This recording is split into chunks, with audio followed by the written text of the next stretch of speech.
The message glowed on my phone screen at 3 a.m., a cruel, phosphorescent ghost in the suffocating dark of my cramped barracks room in Bavaria.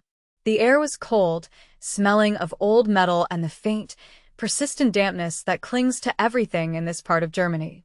Outside, the base was silent, a sleeping giant hushed only by the distant, rhythmic hum of generators, the mechanical heartbeat of our deployed lives. My new girlfriend and I just bought a place together with your savings. She's everything you'll never be. The words didn't register at first. They were just a string of letters, alien and nonsensical in the dead of night. My mind, groggy from a fitful 4 hours of sleep, tried to file them away as a prank, a wrong number, a bizarre dream bleeding into reality. But then I saw the photo attached. My husband, Darren, was grinning like an idiot, a wide, thoughtless smile that I once found charming but now looked utterly vacuous. Next to him stood a blonde woman, barely out of college by the looks of her, all fake tan and carefully constructed Instagram poses. They were both holding a large, red sold sign, their arms wrapped around each other in a gesture of triumphant partnership. Behind them, bathed in the golden light of a Texas sunset, stood a 2-story craftsman-style house with a sprawling wraparound porch. The house. Our house. A cold, sharp clarity cut through my exhaustion, more potent than any double-shot espresso. It wasn't just any house. It was the exact style we talked about for years, the one I had bookmarked on countless real estate sites, the one I dreamed about during long, lonely nights on patrol. It was the physical embodiment of our shared future, a future I was working tirelessly to build, one grueling deployment at a time. And he was standing in front of it with her. My name is Valerie Morgan, and I'm a 35-year-old logistics officer in the United States Army. For the past 6 months, my world had consisted of coordinating supply chains, managing military operations, and ensuring that thousands of soldiers had what they needed to do their jobs. It was a high-stress, high-stakes environment where a single misplaced decimal point could have monumental consequences. I thrived on the precision, the discipline, the unwavering focus it demanded. While I was managing the logistics of a small city, my husband back in Austin, Texas, had been, in his words, exploring his entrepreneurial freedom. A year ago, he'd been laid off from his mid-level marketing job. I'd been supportive, encouraging him to take some time to figure out what he really wanted to do. Maybe this is a blessing in disguise, Dare. I told him over a crackling video call. You can finally start that consulting business you've always talked about. We had a plan. A solid, meticulously crafted plan. I would serve out my contract, and the extra deployment pay, combined with our joint savings, would be more than enough for a down payment on our dream home and a comfortable cushion to help my aging parents retire. Every month, without fail, I transferred $2,000 to our joint account, a tangible contribution to the life we were supposed to be building together.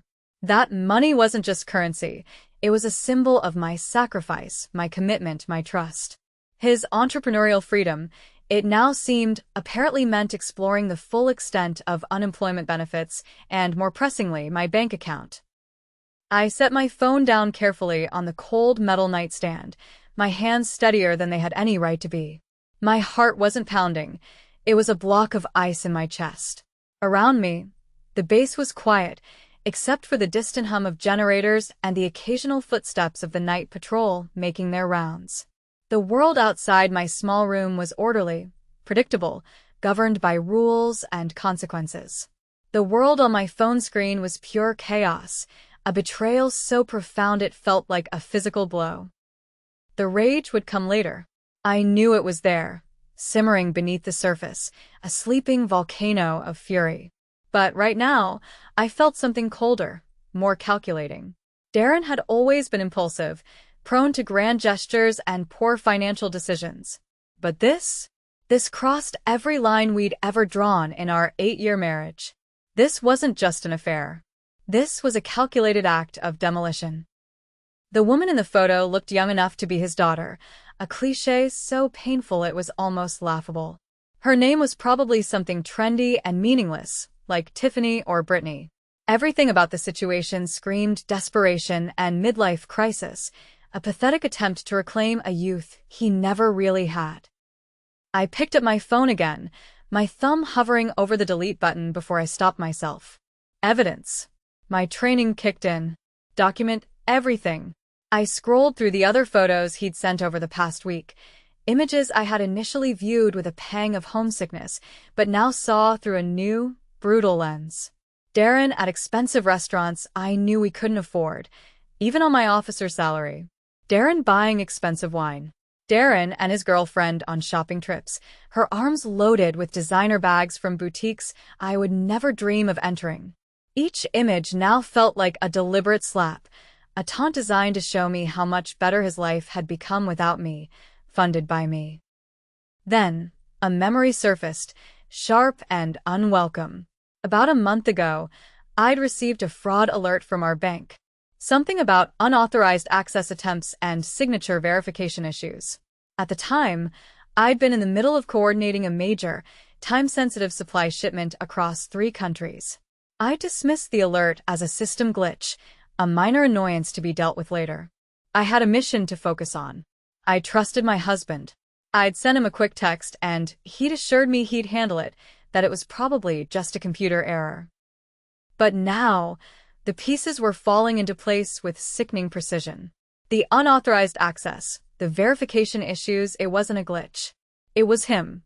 He'd been testing the waters, probing the defenses of our shared finances, preparing for his final, devastating assault. And the house. The house haunted me most. It wasn't just any house. It was the exact style we talked about buying together, complete with the wraparound porch I'd dreamed of since childhood, where I imagined us growing old, watching our future children play in the yard. He'd taken our shared vision, the most intimate blueprint of our future, and twisted it into the stage for his betrayal.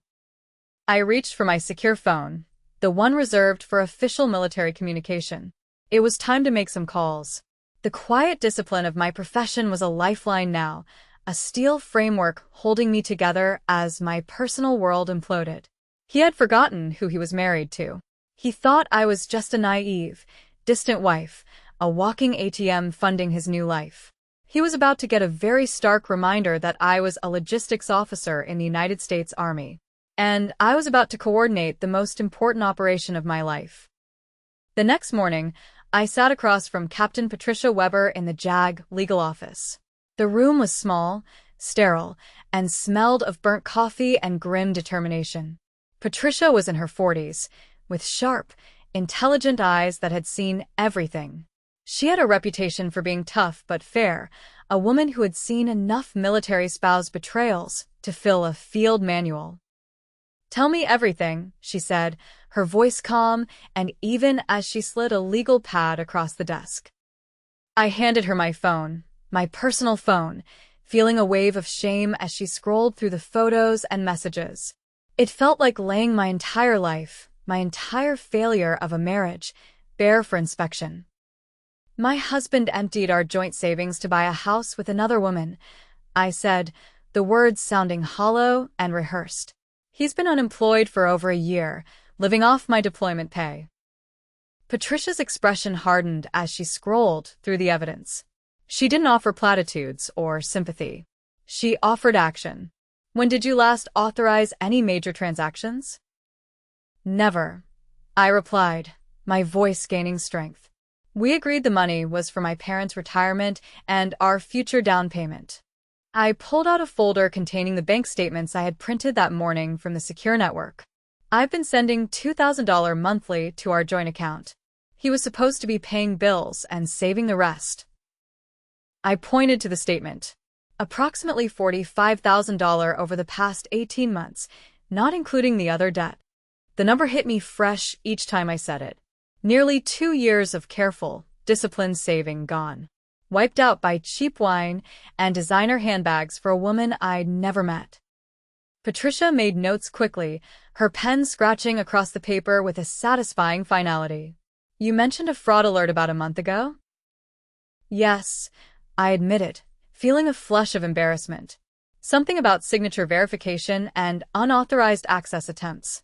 I was coordinating a major supply operation and didn't have time to investigate. I I trusted him. I felt stupid admitting it, but deployment schedules were brutal. You operate in a bubble of intense focus, and you have to trust that the life you left behind is being managed. That's the deal. That's actually good news, Patricia said, looking up from my phone. It means the bank flagged suspicious activity. It establishes a timeline. She picked up her own phone. I'm calling Sergeant First Class Rodriguez in financial crimes. He specializes in military spouse fraud cases. Within an hour, I was sitting with both Patricia and Rodriguez, a stocky man with kind eyes who'd clearly seen too many soldiers betrayed by the people they trusted most. He reviewed the evidence with a quiet, methodical intensity. Mrs. Morgan, this happens more than you'd think, Rodriguez said, his voice gentle but firm. Deployed service members are particularly vulnerable. The distance, the time zones, the trust we place in our families, it creates perfect conditions for financial abuse. He opened a thick folder. The good news is, you have strong legal protections. The Service Members Civil Relief Act, military banking regulations, and if he forged your signature, which seems likely, we're looking at federal wire fraud. What's the process? I asked, my voice barely a whisper. First, we contact the bank to freeze all joint accounts. Then we trace every transaction. If he used forged documents or misrepresented your deployment status to bypass normal verification procedures, that's multiple felonies. Rodriguez's voice carried a quiet satisfaction that was beginning to echo inside me. Some people think military spouses are easy targets. They're about to learn otherwise. I felt something shift inside me, the first stirring of hope since seeing those photos. By that afternoon, I had a full financial investigation team working my case. Staff Sergeant Jennifer Clark, a forensic accountant with the military police, had pulled transaction records going back 2 years. The picture they painted was worse than I'd imagined. He's been bleeding your account dry for months, Jennifer said over a secure video call, pointing to a printout covered in red marks. Small amounts at first, $300 here, $500 there. Classic pattern of financial abuse. The victim doesn't notice until it's too late. I studied the highlighted withdrawals, restaurant charges at places I'd never heard of, online purchases for electronics, clothing, jewelry, cash advances that happened almost weekly. I thought he was just struggling with unemployment. I confessed, the guilt a bitter taste in my mouth. I kept sending more money because I felt guilty for being away. That's exactly what he was counting on, Rodriguez's voice cut in. He'd returned with more documents, including copies of the house purchase paperwork. Here's where it gets interesting. To buy that house, he needed to show stable income and down payment funds. He did that by forging your signature on financial documents and claiming you were a willing co-purchaser. Patricia leaned forward. Show her the loan application. Rodriguez spread out several pages. There, in handwriting that almost looked like mine, was my signature on mortgage documents. My supposed income was listed as my full military salary plus a fictional consulting business. My deployment was misrepresented as a temporary assignment, suggesting I'd be returning to Texas permanently within months. He told them you were deployed but actively participating in the purchase, Jennifer explained. Made it seem like you were shopping for houses via video calls and had given him power of attorney for the closing. I felt physically sick. Power of attorney, that doesn't exist. correct. Which makes every document he signed a forgery and every representation he made fraud. Rodriguez's tone was grimly satisfied. The girlfriend's involvement makes it worse. She signed documents claiming to know you personally and confirming your consent to the purchase. She's never met me. Conspiracy to commit wire fraud, Patricia noted. They both knew the representations were false. Jennifer pulled out her laptop. I've already contacted the title company and the bank. The Service Members Civil Relief Act gives us significant leverage here. When they find out a deployed service member's signature was forged and their protected funds were misused, everything stops. What happens next? I asked. Tomorrow morning, investigators from the Office of Service Members Civil Relief will be waiting at the title company, Rodriguez said. Darren and his girlfriend are scheduled to complete the final closing paperwork at 10 a.m. Texas time. I looked at the photo of the house again. My dream home, bought with my betrayed trust. Will I get the money back? Every penny, Patricia assured me, plus interest, penalties, and probably their legal fees when this is over. For the first time in days, I smiled. My husband thought he was so smart, but he'd just committed federal crimes with a paper trail that would make a prosecutor's job easy. The next morning, I found myself pacing the communications room at 4 a.m., calculating time zones obsessively. It was 9 a.m. in Austin, 1 hour before Darren and Tiffany's scheduled closing. I'd barely slept, running through every possible scenario of what was about to unfold. My secure phone buzzed with an encrypted message from Rodriguez. Assets frozen. Team in position. Will update hourly. Patricia found me there, clutching a cup of coffee that had gone cold hours ago. You know, you don't have to watch this unfold in real time, she said gently. Yes, I do, I replied. I couldn't explain why, but I needed to be present for this moment, even from 4,000 miles away. He spent months planning this betrayal, sending me those photos to hurt me. I want to know the exact moment it all falls apart. She sat down beside me. A lifetime later, at exactly 10:15 a.m. Texas time, my phone rang. It was Rodriguez, calling from Austin. Valerie, we got them. I put the call on speaker, so Patricia could hear. They walked into the title company like they owned the world. Rodriguez began, his voice laced with satisfaction. Darren was actually bragging to the girlfriend about how easy it had been to access your money. Said military wives were too trusting and stupid to notice anything. My hands clenched into fists. He said that. In front of two investigators who recorded every word, Rodriguez sounded pleased. When the title company representative told them there was a problem with the signatures, Darren got belligerent. Started yelling about how his wife was deployed and couldn't be expected to come in person for every little detail. Then what? That's when Officer Janet Martinez from Service Members Civil Relief introduced herself. She explained that forging a deployed service member's signature on financial documents was a federal crime, and that all assets related to the transaction were being frozen, pending investigation. I could picture Darren's face, the arrogance melting into panic. How did he react? Denied everything at first. Claimed you'd given him permission for all of it. Then the girlfriend started crying, saying she didn't know any of this was illegal. Rodriguez paused. But here's the best part. Martinez asked him to explain the power of attorney documentation, and he couldn't produce any legitimate paperwork. Because it doesn't exist. Exactly. That's when he realized how much trouble he was in. Rodriguez continued his account, and I could hear the satisfaction in his voice. The title company had to call their legal department immediately. Turns out, when they ran the verification checks this morning, which they should have done weeks ago, half the documents didn't match their security protocols. What kind of documents? Patricia asked, taking notes. Employment verification letters, claiming Valerie worked for a consulting firm in Austin. Bank statements showing joint income that didn't exist. Even a letter, supposedly from Valerie's commanding officer, giving her permission to purchase property while deployed. Rodriguez's voice carried professional disgust. All forged, all easily disproven. Amateur hour. Darren's not nearly as smart as he thinks. He used an old letterhead template he probably downloaded online, and the supposed commanding officer's signature was just a Google image of a military signature. Any real verification would have caught it immediately. My phone buzzed with a text message, and my blood went cold. It was from Darren. What the hell did you do? They're saying I committed fraud. This is your fault for not being here.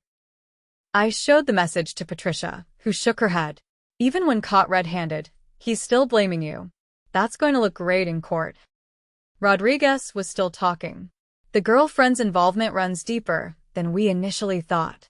Tiffany wasn't just a passive participant. She actively helped forge documents. We found text messages between them, planning how to make the fake paperwork look legitimate. She was in on it from the beginning. According to the message thread we recovered, she's the one who suggested using your deployment status to their advantage, said military wives were easy targets because they couldn't monitor things closely. His voice hardened. She also bragged to friends about spending your money, posting social media photos with captions like, "When your man knows how to provide." I remembered those photos. Tiffany in expensive restaurants, wearing jewelry I couldn't afford, living the life I should have been building for my future. Social media evidence. Screenshots of everything. She documented their entire fraud scheme, thinking it made her look successful. Every expensive dinner, every shopping trip, every luxury purchase, all time-stamped and geotagged. Rodriguez sounded almost amused. Criminals who post their crimes online make our jobs much easier. Patricia was making rapid notes. What's the immediate fallout? All joint accounts frozen. The house sale is voided. The title company is facing their own legal issues for not properly verifying the documents, and both Darren and Tiffany are looking at federal charges. My phone buzzed again with another text from Darren. You ruined everything. Tiffany's crying, and it's all your fault. I loved you, and this is how you repay me. I showed it to Patricia, who laughed darkly. He loved you so much he stole your money and bought a house with another woman. That's definitely going in the evidence file. Rodriguez continued. The U.S. Attorney's Office is very interested in this case. Military spouse fraud is a priority for them, especially when it involves forged documents and identity theft. They're looking at wire fraud, identity theft, conspiracy, and violations of the Service Members' Civil Relief Act. What kind of penalties are we talking about? Wire fraud alone carries up to 20 years.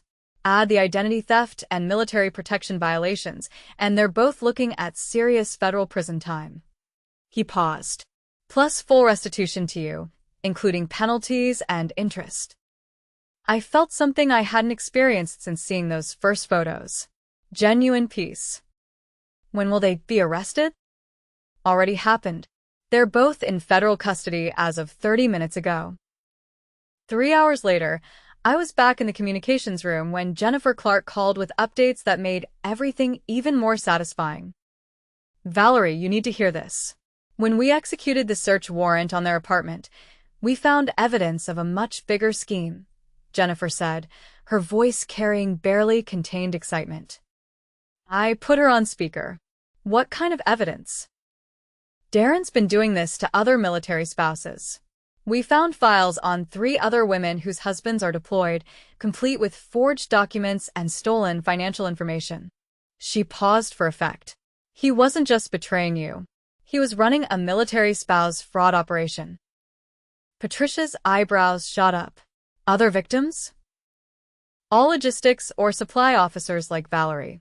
All deployed to locations with challenging communication schedules. He specifically targeted women in positions where they'd be too busy to monitor accounts closely. Jennifer's tone turned grim. Tiffany helped him research the targets through social media, identifying spouses with good credit and steady military income. I felt sick thinking about other women going through what I'd experienced. How much money total? Preliminary estimate is over $200,000 across 4 victims, including you. But here's where it gets interesting. The girlfriend wasn't just his accomplice. She was the mastermind. That revelation hit me like a slap. Tiffany planned this? According to C's communications, she approached Darren after meeting him at a bar 6 months ago. She'd researched military spouse fraud techniques online and was looking for someone with access to deployed partners. Jennifer's voice carried professional disgust. She specifically targeted older, unemployed men married to successful military women. Patricia was furiously taking notes. So, this was a premeditated identity theft operation. Gets better. Tiffany's real name is Tiffany Rodriguez. She's been using multiple identities to run romance scams for years. The name sent a jolt through me. Rodriguez. I glanced at the sergeant, who was now listening intently. No relation, he grunted, a muscle ticking in his jaw. Jennifer continued, unaware of the coincidence.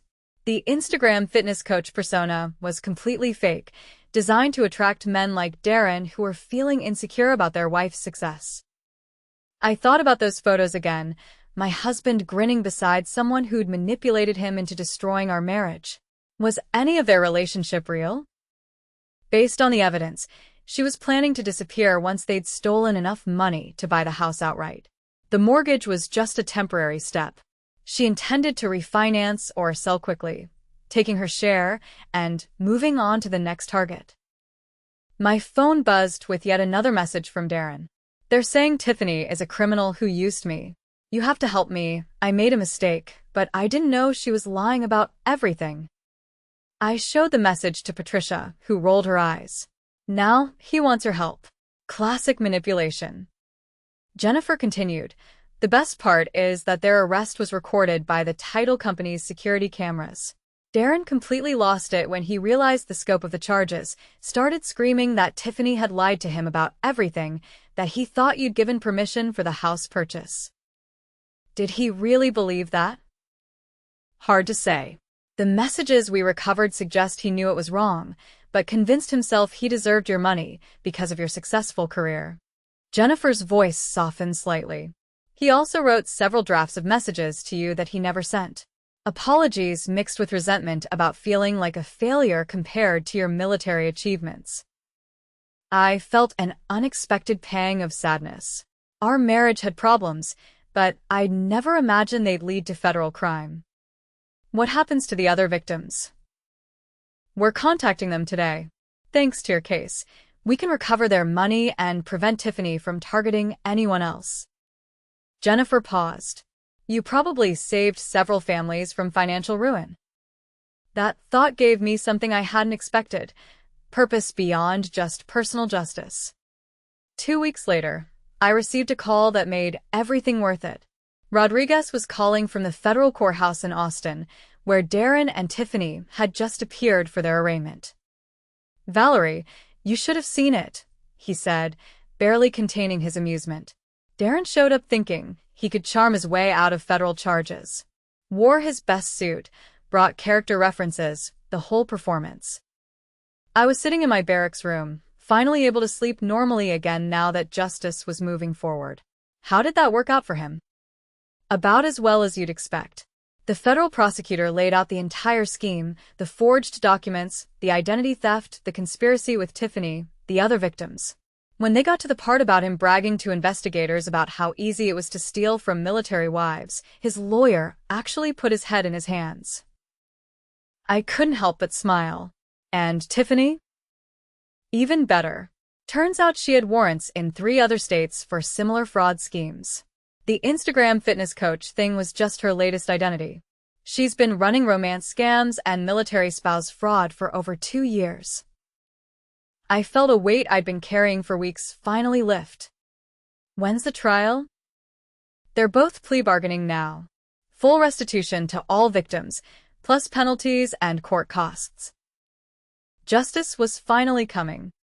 A month later, I was video calling Patricia from my barracks when she delivered the news I'd been waiting for. Both plea deals are finalized, she said, grinning at the camera. Darren pled guilty to all charges in exchange for 4 years federal prison, plus 5 years probation. Full restitution of $93,000 to you, including penalties and interest. I sat back in my desk chair, finally able to process that it was really over. And Tiffany? 7 years federal prison. No early release eligibility. She has to pay restitution to all victims across multiple states. Total amount is over $300,000.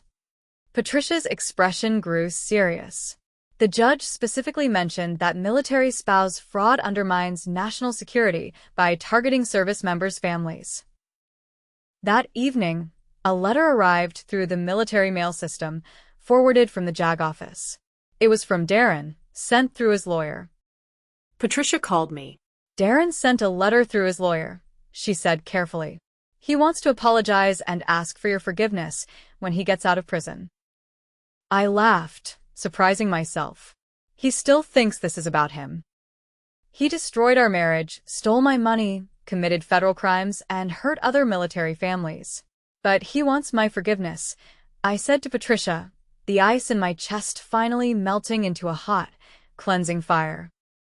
What should I tell his lawyer? She asked. I took a deep breath, the air in my small room suddenly feeling clean and new. Tell him I'm too busy building my real future to waste time on his fantasy of redemption. I looked at my deployment countdown calendar on the wall. I have 3 months left here.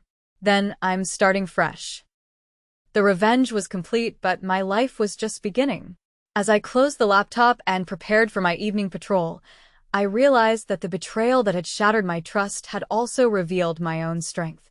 Sometimes the worst thing that happens to you becomes the catalyst for the best thing you'll ever do.